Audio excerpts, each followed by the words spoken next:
this is such a strong look. One of my favourite kits across any sport, across anything in my collection.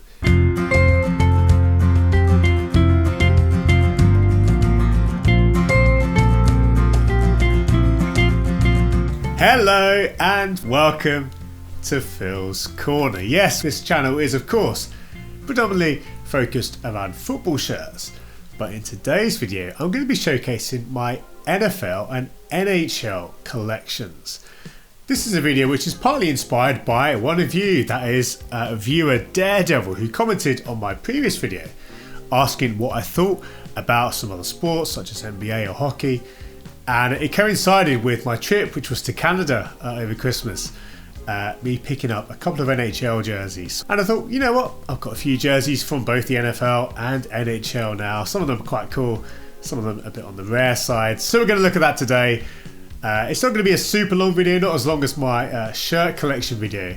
My NFL, NHL collection is much smaller than my football collection, but it should be fun. And as we kick off this video, I do want to say thank you to my patrons, and I've got a bunch of people who are supporting me at the moment on Patreon. I'll show their names up on the screen now.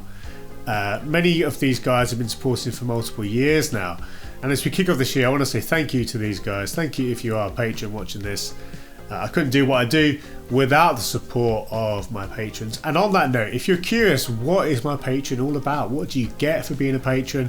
Well, it's all in the link in the description. To highlight just one thing that you get as part of my Patreon, I do exclusive giveaways just for my patrons. And there's prizes I'm going to be giving away this year, which I'm planning ahead for this year, which are really sweet. Some quite unusual shirts, some rare shirts, authentic shirts, as well as more casual stuff. There's all sorts of prizes I'm lining up, and only my patrons will get access to those giveaways. So that's one thing. There's a bunch of other stuff, including a shirt as part of your support, which I designed with the fantastic brand Icarus. Check out the link in the description. And of course, if you're here on YouTube, you know the drill.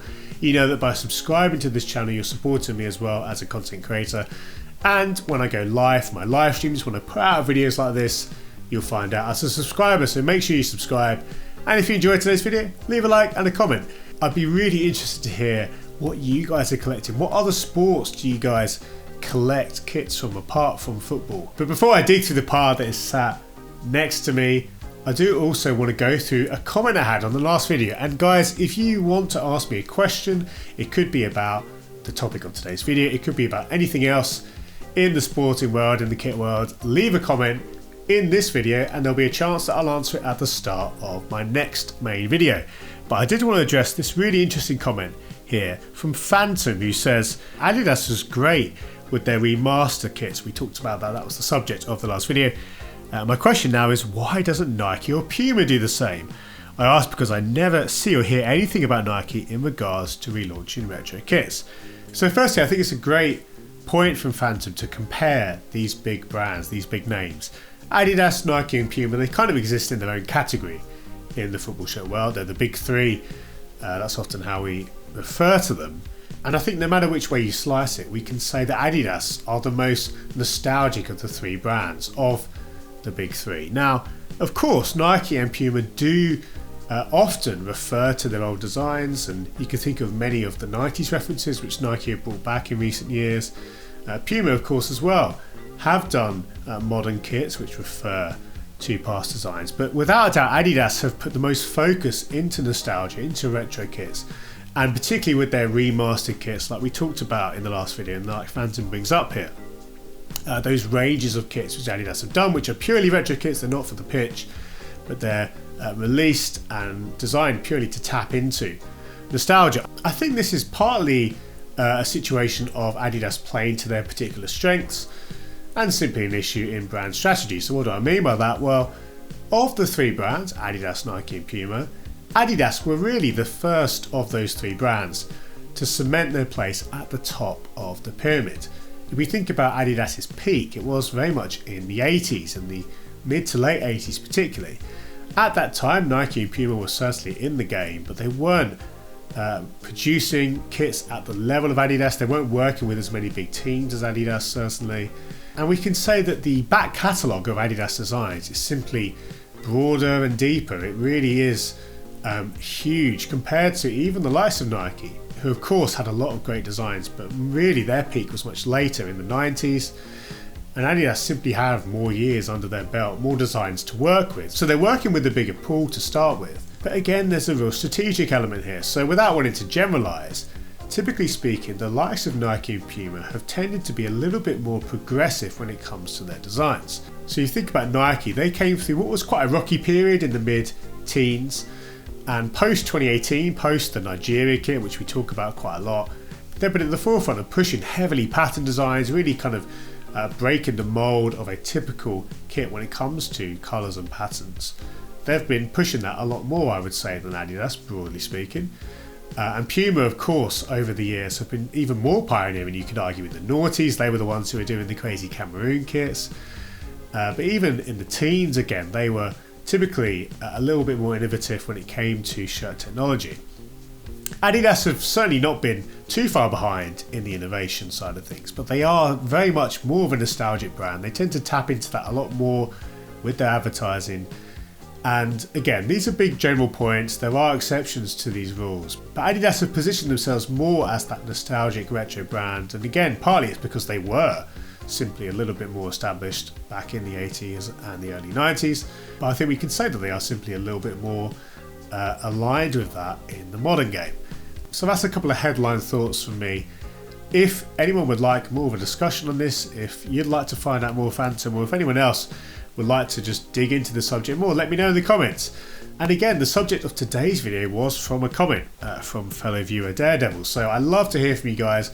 Stick any questions in the comments, any requests for videos, or requests for me to talk further on a subject. Give me a subject and I can probably waffle on about it for far too long, so do let me know, guys. But without further ado, let's look at some NFL jerseys and some NHL jerseys. So this is the Jacksonville Jaguars home jersey from the mid-noughties. It's a design from Reebok, who made NFL jerseys for quite a few years. Just the basic low tier, replica tier. But you can see here number 77, which would usually be an offensive lineman, but I made that classic mistake of putting my own name, my own first name no less, as if I was some sort of Brazilian footballer. Phil on the back, Phil number 77. It's pretty cringy seeing this now. Don't do this, guys. This was a classic mistake I made, and this is funny. I was a lot younger when I got this, even though this is quite big. This is a size, size medium, but it fits. Still easily fits me as a large. In fact, it could probably fit an XL in most cases. But briefly on the design, this was not the best era for Jaguars jerseys, and I've got a couple of jerseys from previous years which I think were much nicer. Even though it's just the lower tier jerseys, there's no kind of Jaguars on the sleeves or kind of any nice touches like that. And yeah, it's certainly one of the least interested jerseys in the collection, but it's the first one, so it'll always have a special place. Jumping forward about 10 years, this is a Jags jersey from the mid-10s, and this is actually the third or the alternate jersey, I believe. If I've got that right, I think black was the primary look, white was the away or the secondary look, and then you had this. But this comes from an interesting era in NFL jersey design. Nike worked with a number of teams on a few rebrands which was somewhat controversial, or certainly met with mixed responses. You can see the kind of military style Jags crest here. That was an interesting touch. It's good to see the Jaguar head on here, at least compared to the previous jersey that we looked at. And I did also appreciate the use of gold, a little bit more gold there, which I think does help distinguish the jersey. The sleeves are really interesting too. Look at this, you've kind of got the Cameroon 2002 look here, where you've got the kind of stitched in black sleeves. And it's a very interesting one again in terms of paneling. You can see these kind of shiny sections here.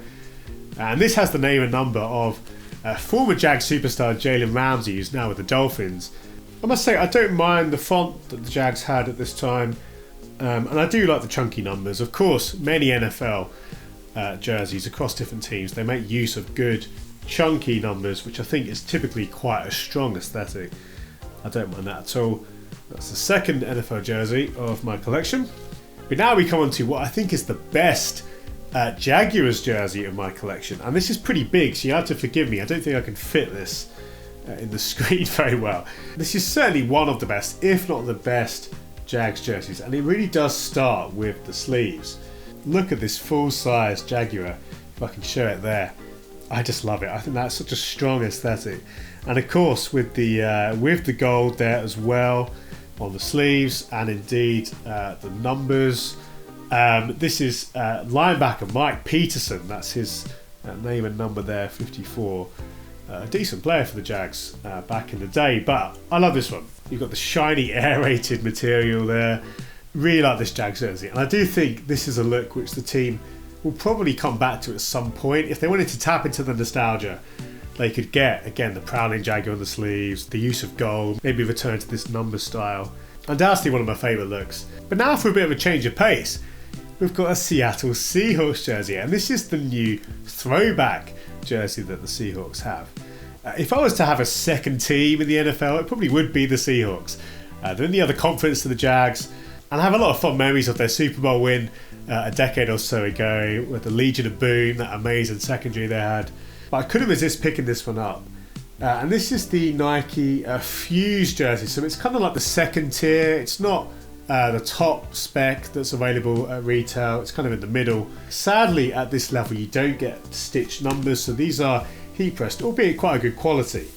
But I've got the name and number of Tyler Lockett, the wide receiver, the long-time Seahawk. I really like that deep blue with the green. The sleeves are fantastic. We mentioned the prowling Jaguar on the Jags jersey, but look at that Seahawk logo, the old school Seahawks logo. And NFL throwback jerseys in general are a fantastic corner of the sporting kit world. The way that NFL teams release them is so interesting, and actually a recent change to rules around alternate helmets has kind of opened up the playbook even more for that. But really like the Seahawks one, and I think it's fair to say that I'll be trying to pick up a few more teams' jerseys. Now I've got the Seahawks added to my roster alongside the Jags. I wouldn't mind a few more jerseys, maybe some more throwback jerseys. But rounding off my NFL collection is the away version to the Jags jersey we looked at previously. This is such a good look. I absolutely love this colour combo. You've got the black base, but the way that the gold and the teal have been used here is just so strong. This is Marcus Stroud, former D tackle, and again, look at the name and number there. I think that combination, having the black as the primary colour, but then utilising the flashes of teal, like the fact you've got the inside section here on the neck, on the collar in the teal. Obviously, we mentioned the Jaguar before on the sleeves. He's back with that gold band. The number and name style is great.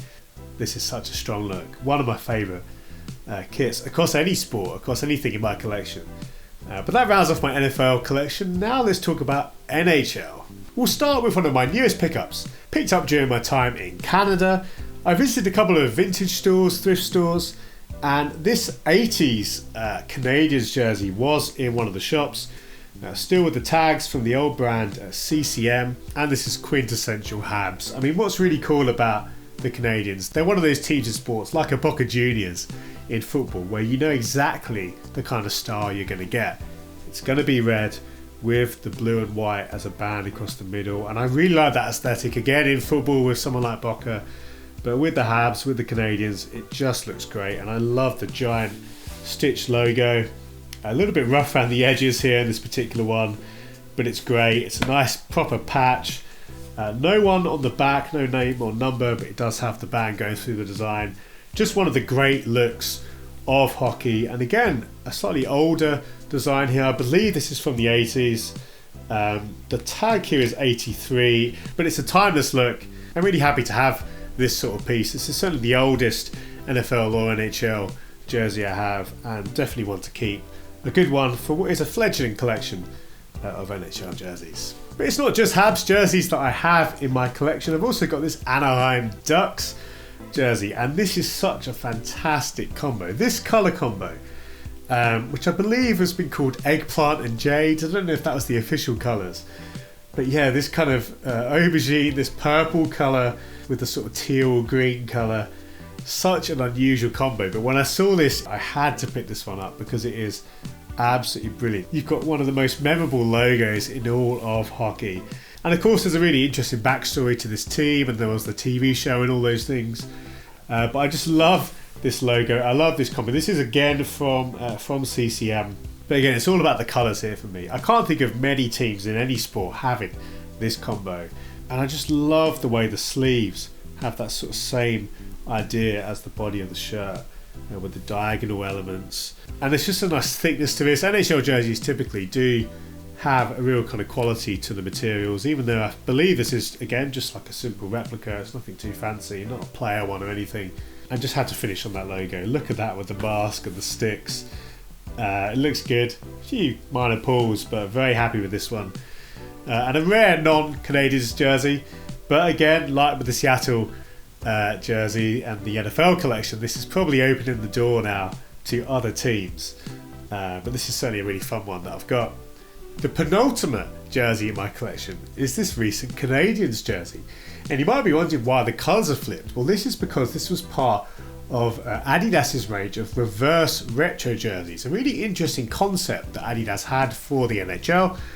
Designs which are broadly inspired by the retro aesthetics of a particular team, but which weren't necessarily direct callbacks. So in this example, again, we kind of got the flip of colours, but it looks really strong, and I actually really liked this design on the ice. You can see inside the neck, that's the reverse retro kind of logo there. So some teams had basically remakes, other ones had kind of faux backs, as they're sometimes called, broadly kind of retro aesthetics without being direct callbacks. But I really like this one for the Habs. You've got, of course, their logo again, even bigger on the front there.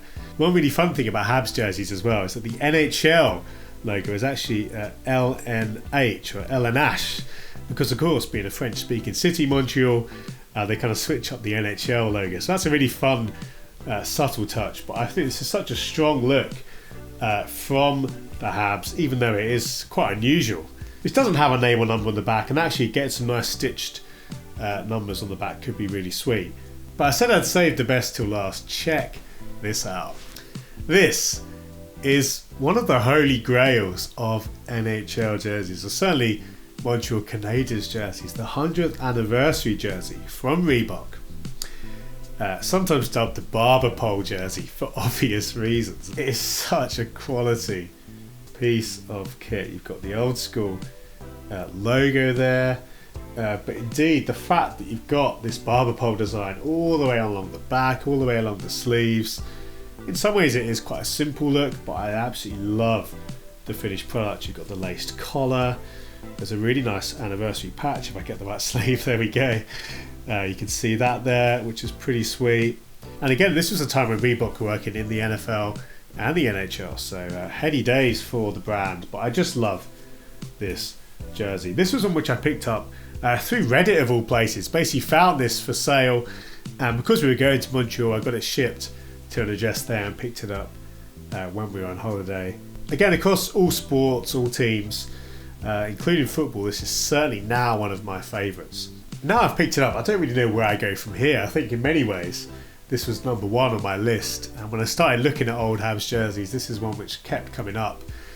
There's some other great ones actually. They've had some winter classic jerseys which I've quite liked, and this is what it's all about, isn't it, guys? Seeing designs like this, seeing jerseys like this. There's something about a design like this which really taps into that part of our brains which leads us to collecting things like this. These bits of material with a few things stitched on.